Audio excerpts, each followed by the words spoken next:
Hello, everybody. Welcome to our new episode of Rethink Life. Let's see. Everything is what it is. Everything is what is. So Everything is what it is. I know I left it out of the slides that I made by accident. So it's everything is what is. While our intuitions of reality, our instinctive preference for the good, remain conceptualized into this is good and that is bad, we continue to be in trouble. But if we're radical in our acknowledgement of good in all ways, we will lose our impartiality for good versus evil. And in that loss, we'll recognize the good latent in the concept.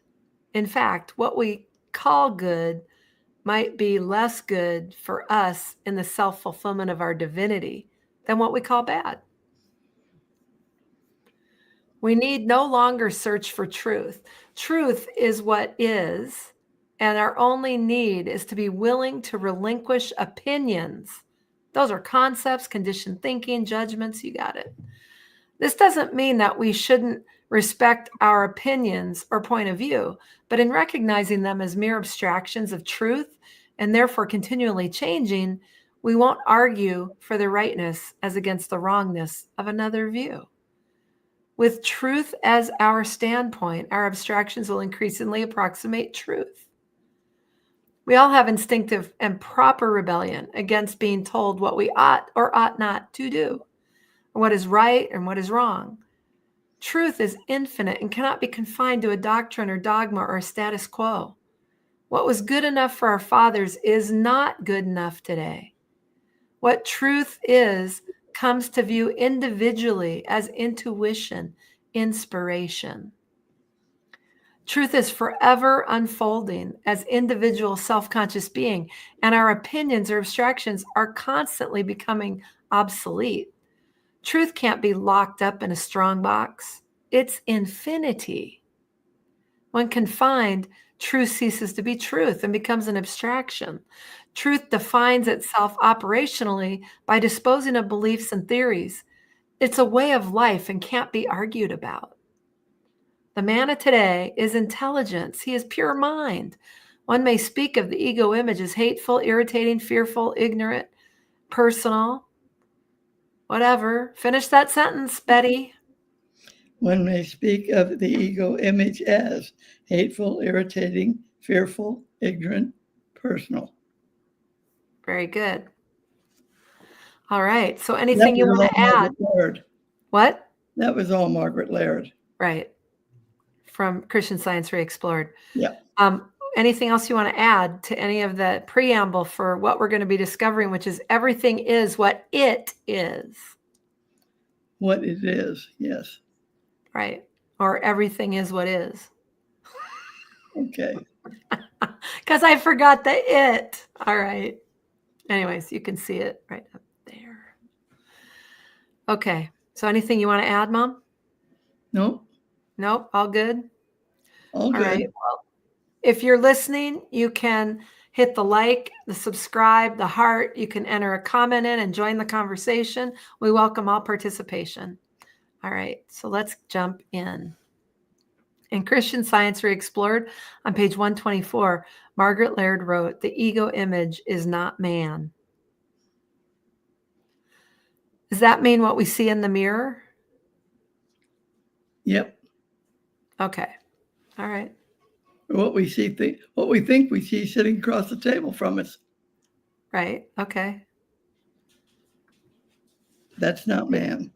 Right. The ego image is that which each individual projects of himself as identity in the demonstration and fulfillment of his divinity. Yeah. And I want to make a comment.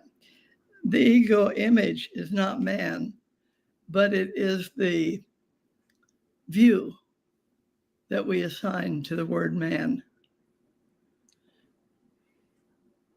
Okay. So it's an identifying symbol that we use, but the symbol is not the man. Okay. All right. The symbol is not the thing. All right. And in Science and Health on page 249, line 32, Mary Baker Eddy wrote, there is but one ego, capital E.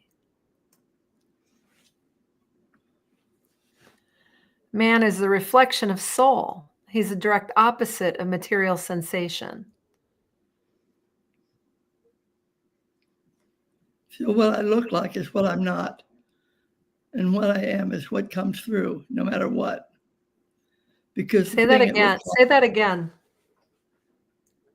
What it looks like is not what I'm not.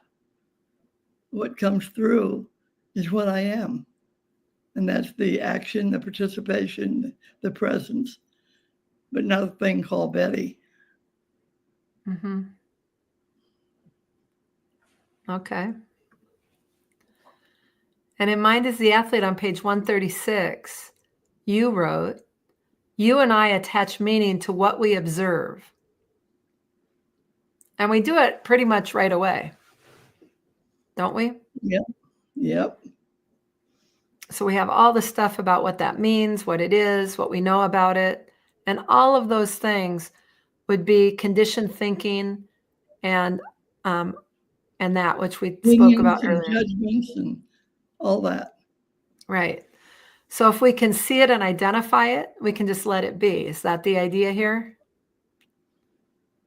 We know that something's present. What it looks like is not what it is. Okay. Okay. All right. We thereby fabricate an endless chain of events for ourselves. Yep. When we make it up, we're fabricating an endless chain of stuff that we then have to work our way through. Right. Right.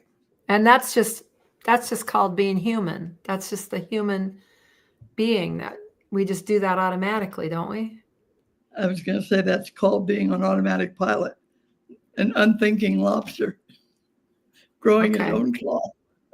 Right. Well, I wouldn't denigrate lobsters. Well, but they aren't thinking, and they do grow their own claws. Right. Right. God. All right. And in Christian Science Re-Explored, page 124, Margaret Laird wrote, in the understanding that there is but one ego, we can view it, the language picture, with compassion or benign neglect. Yep. And benign neglect is what I call allowing it to be. Mm-hmm. You know it's there, but okay, just leave it alone. Right. Okay. The effort to do something with it as it persists. Yeah. If you can learn to leave it alone, it fades away of its own because it doesn't have any substance. Okay. It comes to you for life, and you give it all the life it's got because it doesn't have any of its own.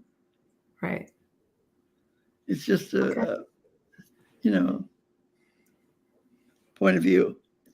Okay. Since each individual projects his image from within the framework of his understanding, the image is continually disappearing to reappear in fairer form. Yeah, because understanding is not a standstill thing. It's not like something you can put a nail in and say, that's it. It's an evolving presence that you are. So as that continues to evolve, it's always going to be changing, but it's not going to be disappearing. Mm-hmm. It's just going to be always representing to you who you're being right now and right now and right now and right now, because that's what it is, feedback on who you're being. Mm-hmm. So there's nothing to be done with that, just to recognize that's the flow. Yeah, allow it to be. Don't fuss with it. Okay. In Science and Health on page 250, starting on line 6, Mary Baker Eddy wrote, mortal existence is a dream. Mortal existence has no real entity, but saith, it is I.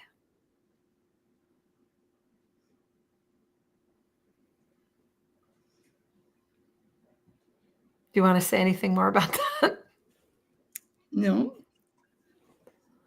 Spirit is the ego which never dreams but understands all things. Yeah, I think it's important to see that this myth about dreaming is like wishful thinking that you think is real. Dreaming is a non-functioning, what would I call dreaming? It's playing around in the never, never land. I wish this, I wish that. I don't like this, I don't like that. Instead of being present as one thing going on. And this is what it looks like right now, right now, Mm-hmm. right now.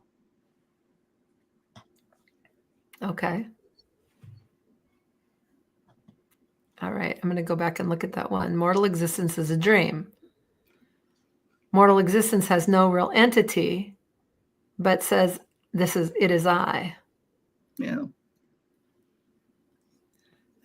Well, really, it's just the practice of science is based on that statement. It's the Okay, say dream more. that says it's a lie. Pardon me? Mortal existence is the dream that says it is I. But there's a dream, so it has no substance. Got it. It's a wishful thinking thing. Okay. The So don't get substance lulled. Yeah, Don't leave get it lulled alone. into it. Yeah. Right. Leave it alone. Okay, got it. All right. That was clear. Okay. And then in your book, you say honesty and identifying pure facts is essential. Otherwise, Yeah, we're you just have to kidding be honest ourselves. with yourself. Right. You have to be willing to call a spade a spade. Mm-hmm. But the spade that you're calling a spade isn't your opinion and judgment about what you're seemingly looking at. Calling a spade is to say, all is infinite mind, infinitely manifest. This is what that looks like. I am the world I walk through. That's calling a spade, wouldn't you say? Yep. So it's not about, I don't like this, I like that, and if only it were this way. It's not about Giving yourself permission to start pushing stuff around to change it to fit your opinion. Right. You don't have Exactly. permission to do that. It's telling you that trying to do that is nailing you to the belief that something is going on outside of your own being. Right. And there is nothing out there. So stop playing with smoke.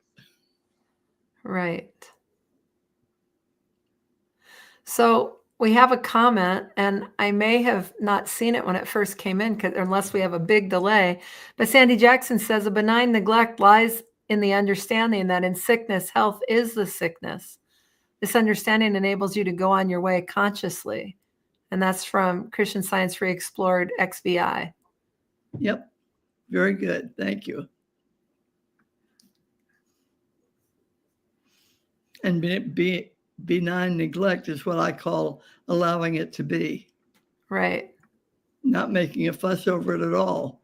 Just, oh, that's the way it looks. On we go. Right.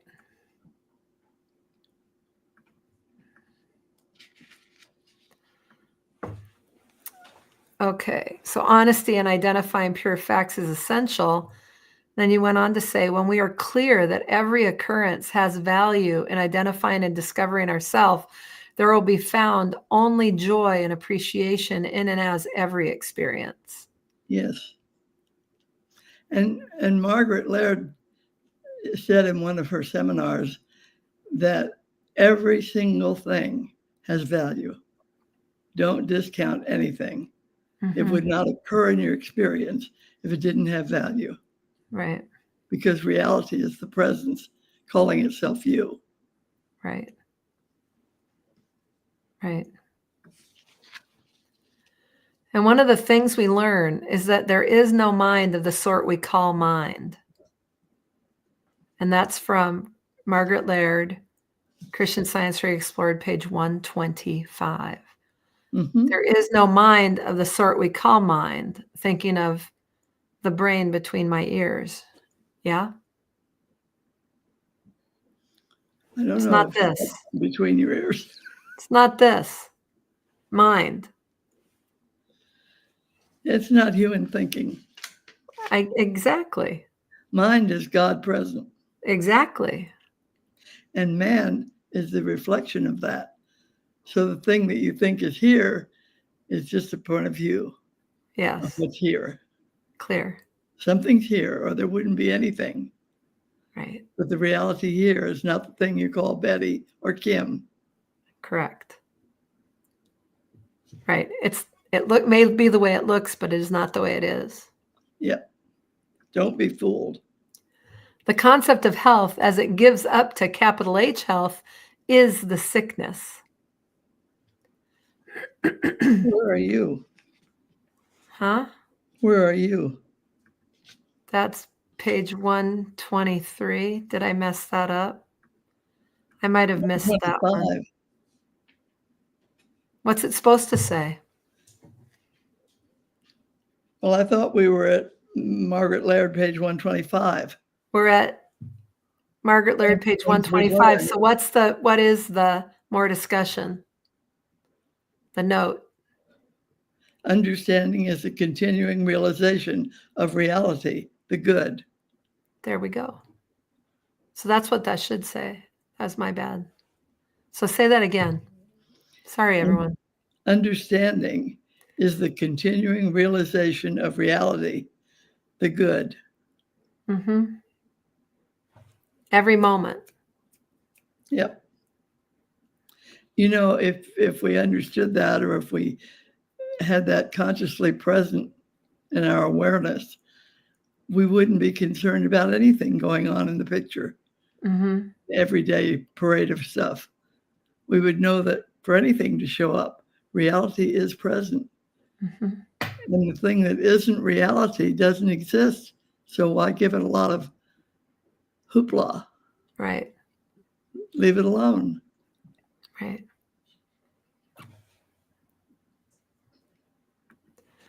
Okay, in Science and Health on page 250, starting on line 13, Mary Baker Eddy said, man, the outcome of God reflects God. Mm-hmm. I know in another sentence she says, man is the expression of God's being. Mm-hmm. Yeah. Right. Without God, there's no man. Without Right. man, there's no evidence of God. Okay. Right. No man is the evidence of God. Yeah. So mortal man and mind are one, and that one is called man, but immortal is not man, for man is immortal. Yep. And that mind was not capitalized. Right. Mortal man and mind function, mind brain action Right here. are one.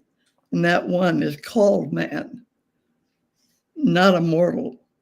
But immortal is not man, because man is immortal. Right. So what it looks like is not what it is. Right.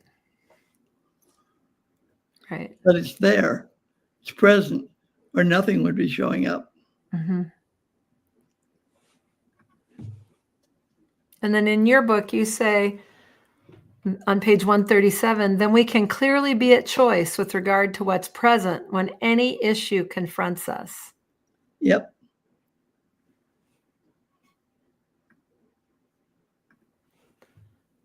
And spiritual identity in the likeness of the divine is the reflection or evidence produced by mind action in its ongoing self-recognition.